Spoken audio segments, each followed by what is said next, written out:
On June 28, 2011, Media Blasters announced that it had acquired the right to the anime adaptation of Bakuman. The original manga was created by Sugumi Oba and Takashi Obata, the minds behind Death Note, and was already being sold in North America at the time of this announcement. Media Blasters also announced that they would be releasing the series on DVD with an English dub later that year, with the first 7 episodes scheduled to hit store shelves in November. The next day, Anime News Network spoke with Media Blasters and confirmed that their license covered both the first season, which finished airing in April, and the second that was going to air in a few months. In order to produce the dub, Media Blasters turned to NYAV Post, a voiceover and production company, and production began in September. I reached out to people involved with the project, but of those who responded, most of them couldn't remember any details. However, I was able to get in contact with someone with an interesting perspective. So my name is Amanda Schuckman.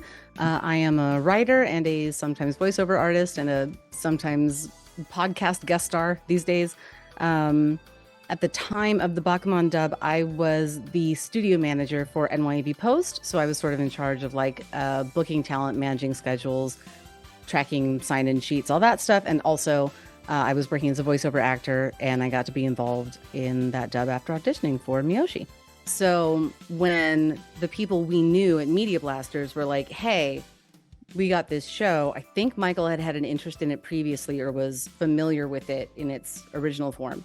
Familiar with the manga, and they were like, did you guys want a crack at the dub? And they were like, absolutely yes. So we sent out obviously casting sides. We called in some of the regulars, that people that you know and love and can rely on, like Veronica Taylor and Rachel Lillis, Mark DeRazon, and just started casting. It went very quickly, and I was like, I really want to put in for this show. I love the scripts that we're getting. I love the character designs. And I started reading, I think it was a fan translation of the manga online. I was like, I want to do it. And they were like, do a read. And I did. And they were like, this is fun. Let's go.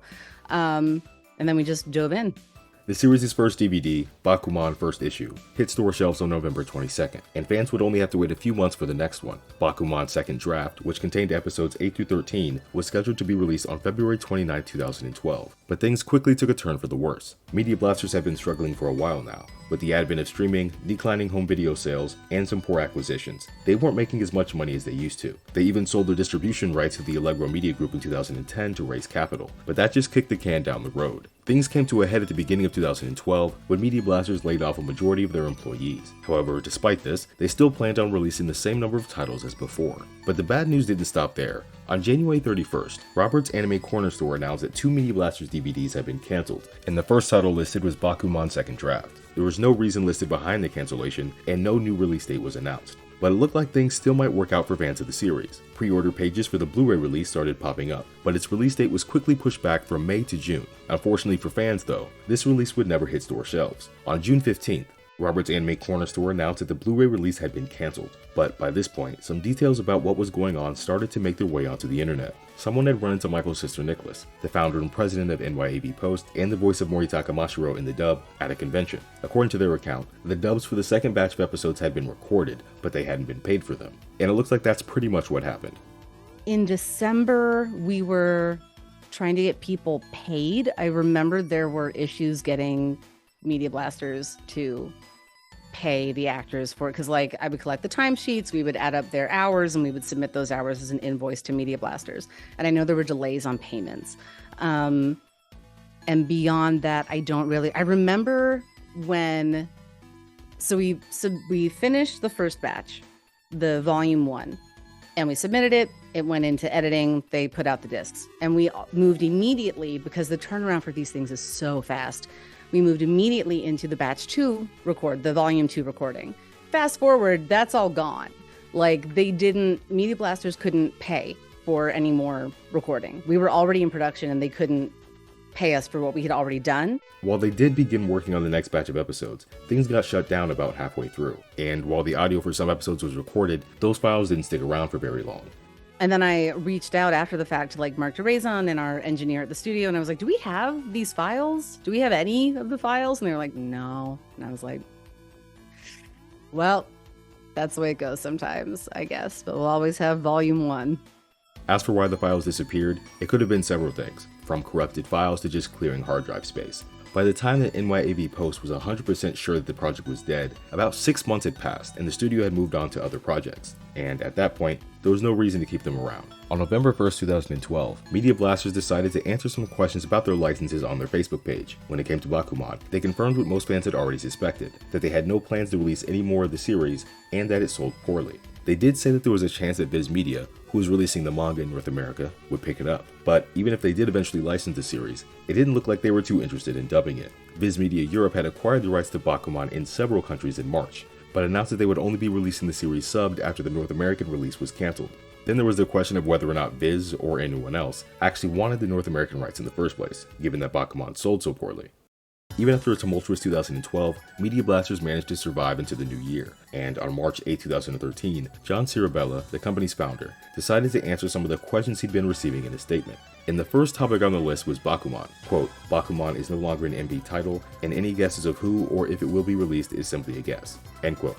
And in the more than a decade since this announcement, no other company has acquired the North American rights to Bakuman. However, it looks like they did try one last thing to not only revive the series' home video release, but the English dub as well, Kickstarter. But it looks like things fell apart before they even launched the campaign. While Media Blasters stated that the series didn't sell well, fans didn't learn how much of a disaster it was until a decade later. In a tweet in 2022, Media Blasters specifically mentioned Bakuman as one of, if not the, worst performing titles in their catalog. John Cirabella went into more details on his YouTube channel in 2023, where he stated that the only title that performed worse than Bakuman was Go Geiger. And interestingly enough, one of the reasons Bakuman wasn't as bad as Go Geiger was because they were able to cancel its production so quickly. Another title like that was Bakuman. Oh god, that title. Again, another one. That one wasn't so much a fan title. That was more just, we really thought that title would have a bit more legs to it. It was from the same guy who did Death Note, but obviously just because it's the same guy doesn't really mean a whole heck of a lot. From a cash standpoint, from a profit standpoint, I would say probably the worst title in MB history was definitely Bakuman. No, Go Geiger, sorry. Both of those kind of even out. The funny thing was we kind of canceled the deal on Bakuman before we paid for the rest of it, so that didn't hurt us as much.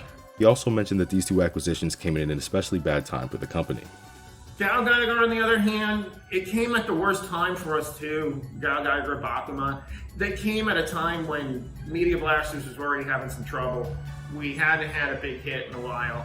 We were hoping for some good things here, but it didn't happen.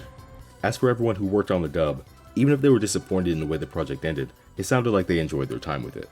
But with how fast these projects move, it was on to the next thing.